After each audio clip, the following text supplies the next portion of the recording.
Se você, assim como eu, tá cansado de ver notícias falando em rombo de estatais e a gente pagando essa conta, esse vídeo é pra você.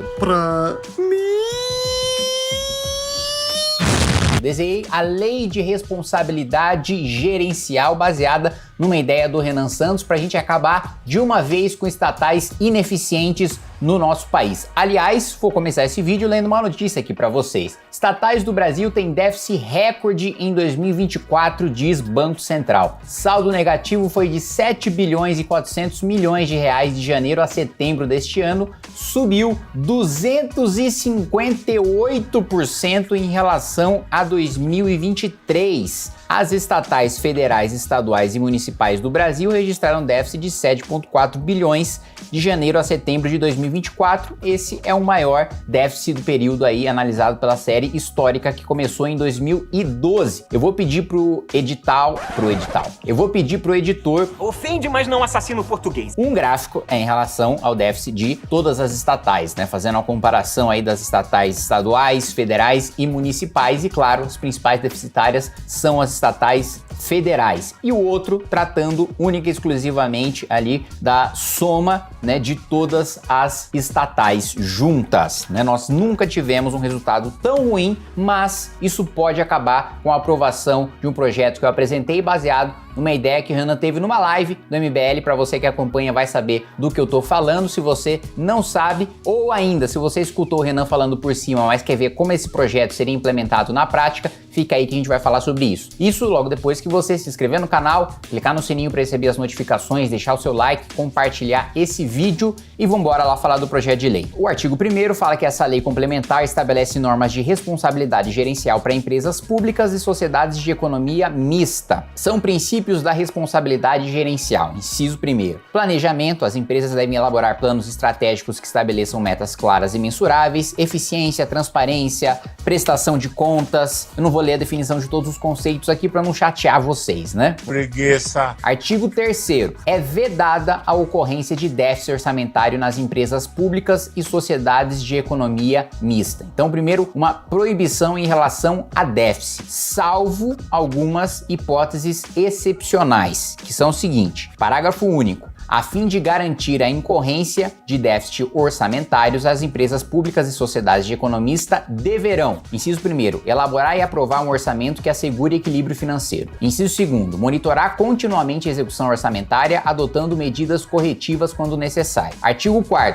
Excepcionalmente, se o déficit orçamentário for estritamente necessário para assegurar a concorrência com empresas privadas ou para fazer investimentos estratégicos, este deverá ser precedido de relatório público que indique, no mínimo, o montante do déficit, a necessidade de obtenção de crédito, é bom. Abre o olho, japonês. A necessidade de obtenção de crédito, inclusive informando, no mínimo, o mutuante, o prazo e a taxa de juros, o tempo estimado em exercícios financeiros do déficit orçamentário, o plano de manejo da dívida e o prazo para saneamento do déficit. Ou seja, se tiver algum déficit, esse déficit tem que ser estratégico para os investimentos da empresa, com prazo de validade, você sabendo exatamente qual que é a conta que você vai ter que pagar, como você vai pagar essa conta e todas as condições de pagamento em que você vai contratar essa operação de crédito. Beleza? A União é vedado conceder crédito ou fazer aporte financeiro em empresas públicas ou de sociedade de economia mista que, por conta de déficit continuado ou endividamento, não consegue mais funcionar regularmente. Ou seja, tem uma empresa estatal quebrada que não consegue mais funcionar normalmente se não tiver aporte do dinheiro do Tesouro, do nosso dinheiro do pagador de impostos. Pois muito bem, é proibido que a União utilize o nosso dinheiro do pagador de impostos para sustentar essas empresas deficitárias. Considera-se aporte ou crédito qualquer forma de transferência de capital, mesmo que indireta e independentemente do nome ou da classificação do negócio jurídico. Aí o projeto começa a ficar mais interessante. Muito interessante. Artigo 6º. A empresa pública ou sociedade de economia mista que, por conta de déficit continuado ou de endividamento, não consegue mais funcionar regularmente, será, independentemente de qualquer autorização legislativa ou administrativa, desestatizada, nos termos da Lei de Desestatização, que é a Lei 9.491, de 9 de setembro de 1997. Ou seja, a empresa que está com déficit continuado, empresa estatal ou sociedade de economia mista que está com déficit continuado, automaticamente ela é privatizada, automaticamente ela é desestatizada. Não precisa de autorização do Congresso Nacional, não precisa sequer de autorização administrativa, nem decreto do presidente da República é necessário para a privatização da empresa. Ainda bem. Parágrafo 1º. Qualquer nova empresa pública ou sociedade de economia mista criada para prestar o serviço público que a empresa pública ou sociedade de economia mista dissolvida prestava não poderá assumir direta ou indiretamente o seu passivo e obrigações. Ou seja, o governo não pode malandramente, a menina inocente, se envolver com a gente só para poder curtir.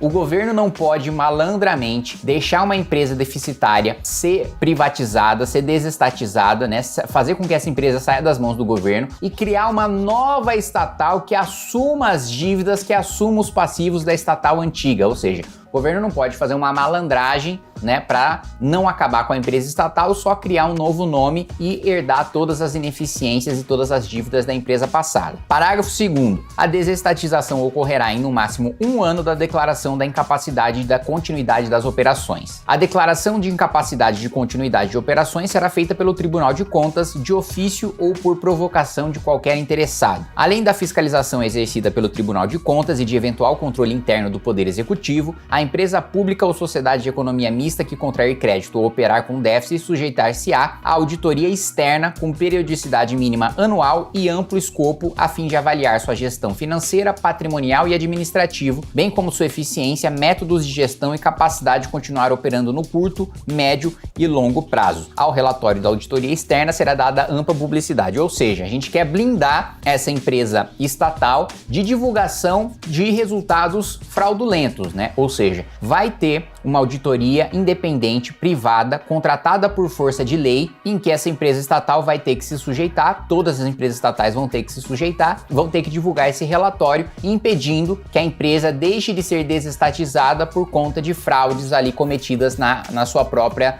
na avaliação da empresa, né, ou na avaliação do governo em relação a essa empresa. Aí a gente está fazendo uma série de mudanças, né, para responsabilizar aqueles gestores públicos que não observam a lei de responsabilidade gerencial, né? Ou seja, qualquer pessoa que opere déficits ilegais, qualquer pessoa que conceder crédito da União para as empresas estatais vai estar sujeita à responsabilização, tanto por crimes de responsabilidade, também a gente entrando aí respondendo administrativamente no direito administrativo sancionador, basicamente uma legislação então que vincula a boa gestão das empresas estatais, responsabilizando tanto o gestor da estatal como também o ente que está ligado a essa empresa estatal, se é a União, o Estado, o município, e ao mesmo tempo automaticamente privatizando aquela empresa que está continuamente operando em déficit e não é para investimento, né, que é um déficit estrutural causado por gastos permanentes que fazem com que a operação seja insustentável, né? É a lei de responsabilidade gerencial, só para vocês verem como uma boa ideia gestada aí em diálogo em lives do MBL pode se transformar numa medida concreta, num projeto de lei que a gente pretende avançar e que a gente pretende articular aqui dentro da Câmara dos Deputados. O nosso espírito é coletivo e a gente gosta de fazer coisas que nos dão tesão em grupo.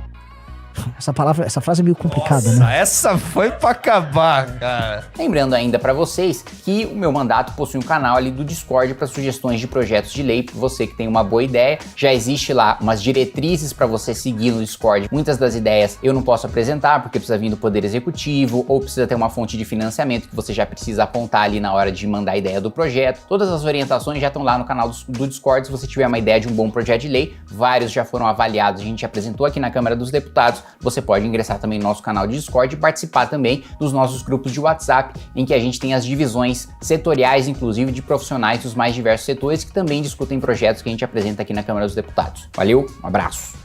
Pessoal, é fundamental para você que acredita, que segue, que tem os nossos valores e princípios do Movimento Brasil Livre, que você entre no Clube MBL, não só para ter acesso a todas as vantagens do clube, mas principalmente para apoiar o grande projeto que nós temos para o nosso país, e vocês sabem de que projeto eu estou falando. É só você clicar aqui nesse link que você vai poder ajudar o MBL e vai poder fazer parte dessa luta.